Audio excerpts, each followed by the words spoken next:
दीपो मित्रांनो, मी किशोर झोटे. पुन्हा एकदा स्वागत आपल्या सर्वांच्या हक्काच्या चला शिकूया तंत्रस्नेह होऊया या यूट्यूब चॅनलवरती. SIR सिरीजमधील हा पुढील व्हिडिओ. आतापर्यंत आपण फिल फॉर्मला सुरुवात केलेली आहे.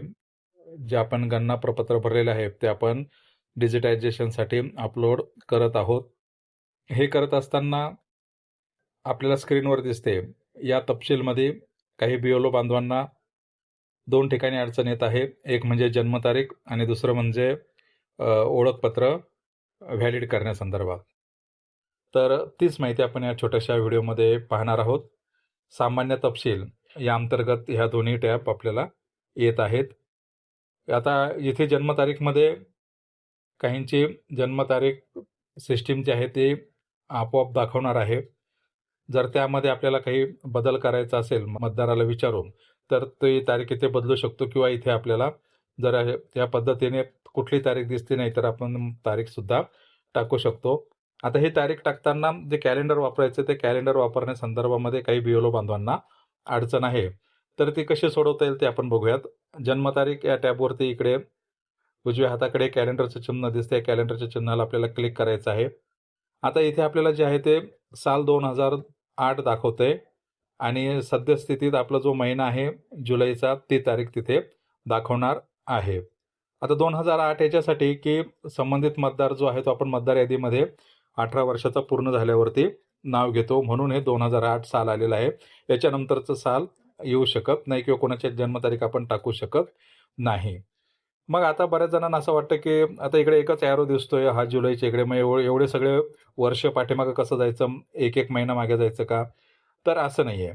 आता इथे जे 2008 वरती लिहिलेलं दिसतंय त्या 2008 वरती आपल्याला क्लिक करायचं आहे. इथे क्लिक केल्याबरोबरती बघा इथे आता सगळे वर्ष इथं आपल्याला आलेले आहे. 2008 हे सगळे शेवटचं आहे आणि इथे वर इकडे जेवढं आपण खाली स्क्रॉल करत जाऊ ते वर्ष इथं आपल्याला दिसणार आहे. आणि ज्या वर्षात जी जन्मतारीख आपल्याकडे आलेली आहे ते वर्ष इथे आपल्याला निवडून घ्यायचं आहे. एक आपण अंदाजे बघूयात की समजा हे वर्ष आपण निवडलं. त्यानंतर आता जर जुलै महिना आणि 5 तारीख असेल तर ठीक आहे. जर नसेल तर इकडे आपल्याला दोन्ही साईडला आता ॲरो दिसत आहेत.